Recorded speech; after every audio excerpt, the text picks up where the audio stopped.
Urbanized forest, transforming an urban sprawl using portals and time skips. This is Copy. He is a nomadic alien of unknown origin that travels to many different planets as an attempt to hone his supernatural abilities. He can manipulate the environment around him to skip forward in time and can manifest his own portals to travel over long distances.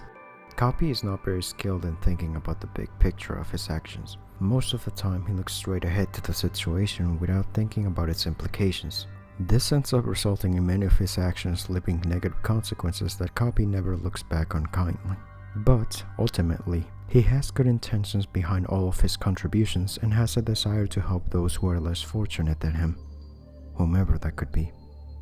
With his body healed after his last encounter, Copy decides that it was time to head to the next planet he has vaguely heard of. He opens a portal to his next destination and arrives at a habitable world he has never seen before.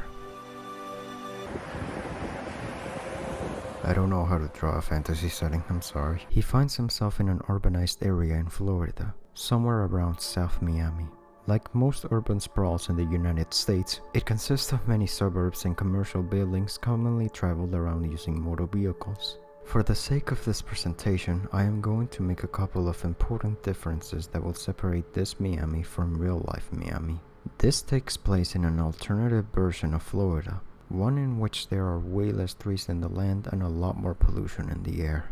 If we were to use the air quality index to measure the daily pollution of this place, then it would score an index of 125, which according to the Florida Department of Environmental Protection is unhealthy for sensitive groups such as people with breathing problems, older adults, and children.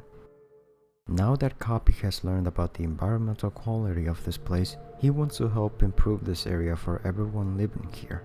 He quickly studies the basic role of trees on the earth, which absorbs carbon dioxide from the air to produce oxygen, and gets to work. He gathers many seeds that are known to be of tall heights and wide canopies, and plants them all over the urban environment. These include, but are not limited to, the giant sequoia, the Sequoia sempervirens, and the Eucalyptus diversicolor. To give you a reference on what this new environment would look like, think of the places that you would usually see trees on when you're on your way to college, except this time they are chunkily tall and a lot more than you initially thought. In addition to this, Copy also decides to bring in many animals from around the world. He thinks that this could help make the urban environment look a lot more natural than it currently looks. These animals range from domesticated or docile critters like deers, dogs, foxes, etc., to more powerful creatures such as wolves and bears. Similar to the trees, the animals are a lot more common to find when traveling to your destination. Copy performed all of his actions during the middle of a single night to avoid as much attention as possible. After finishing planting the seeds, he sets each tree to skip forward in time until they grow to full size. The air quality will also radically change from this action. He then places all of the animals he gathered out into the environment in a randomized manner. Copy now believes that he has drastically improved the urban sprawl to be more suitable to live in than it was before. He opens a new portal, leaps to a different planet, and never comes back to see the effects of his actions. As the morning began to rise, people of South Miami were naturally surprised to find these giant trees everywhere. The effects of coinciding with these many animals were made present with the fact that people had a higher chance to be attacked by dangerous animals or to accidentally run over a smaller creature as they travel within the sprawl. That being said, people do notice that the air pollution has significantly decreased in their areas, and a large amount of domesticated animals give people the chance to adopt pets for their own.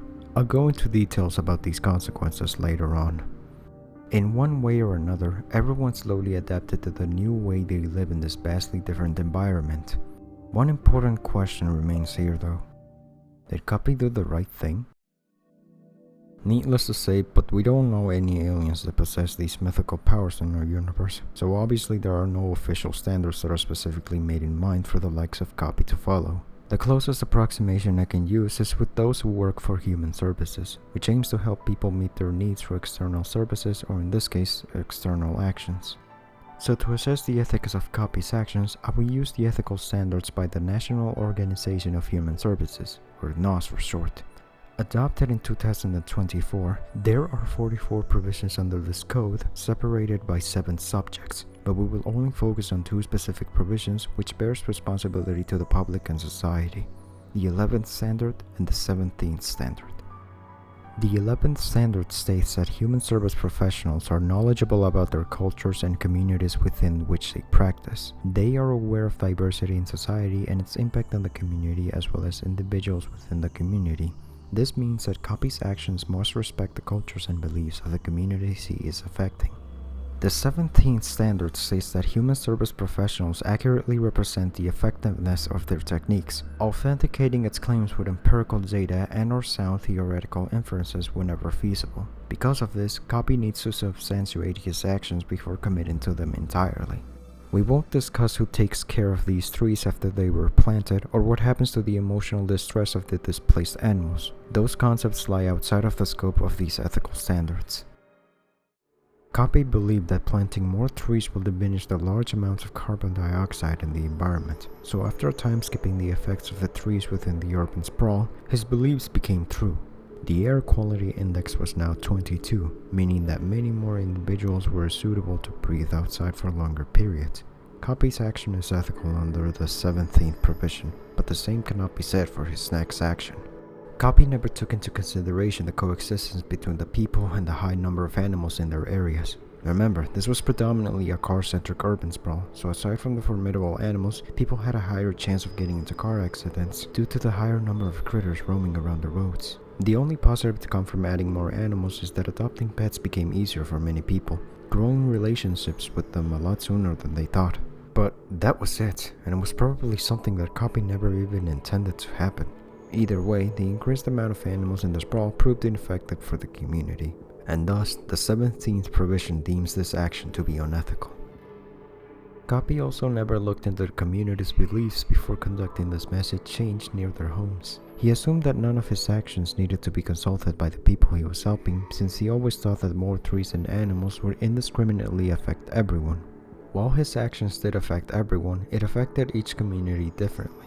One group greatly appreciated the trees but did not appreciate the frequent presence of animals.